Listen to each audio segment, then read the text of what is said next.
আমাদের অনেকেরই অভিযোগ যে আমি এত নামাজ কালাম পড়ি, তাও আমার এত বিপদ আসে কেন। আরেকটা আছে আমার সাথে পরিচিত, ওইটা নামাজ কালাম পড়ে না, তারপরে সে খুব সুখে শান্তি আছে। অনেক সময় এরকম হয় কি হয় না?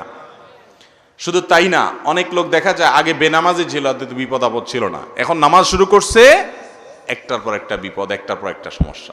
হয় কি হয় না? দেখুন, নবী করিম সাল্লাল্লাহু আলাইহি ওয়াসাল্লামের একটা হাদিস আছে, আল্লাহ কাউকে ভালোবাসলে তার কিছু আলামত আছে, মার্কা আছে।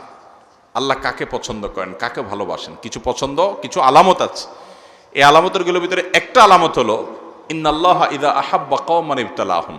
আল্লাহ যখন কাউকে ভালোবাসেন তাকে পরীক্ষায় ফেলেন। তাকে কি করেন? তাকে পরীক্ষায় ফেলেন। নবীগণ তাদের সম্পর্কে আপনার হাদিসে আছে, আসাদুন নাসি বালাআন আল আম্বিয়া সুম্মাল আমসাল ফাল আমসাল। সবচেয়ে বেশি বালা, সবচেয়ে বেশি বিপদ মুসিবত এসেছে যাদের জীবনে, তারা কারা?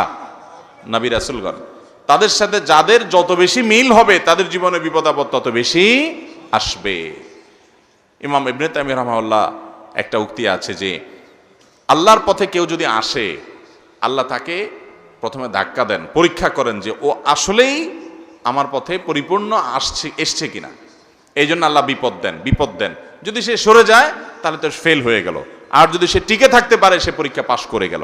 এই জন্য ভাইরা, আপনি নামাজ পড়েন, আল্লাহর পথে এসেছেন, তারপরে বিপদ আসছে, এটা আল্লাহর তরফ থেকে পরীক্ষা। এটাকে আপনি জয় করার চেষ্টা করেন, এই চ্যালেঞ্জে আপনি জেতার চেষ্টা করেন। এখন কথা হলো এই কষ্টে আপনি সবর করবেন কিভাবে।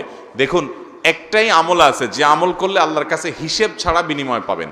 আল্লাহর কাছে হিসাব করে করে আমরা কি পার পাইতে পারবো কি আমাদের ময়দানে? হিসাব ছাড়া যদি পার হতে চান তাহলে তার জন্য আমল হলো সবর করা। কি করা?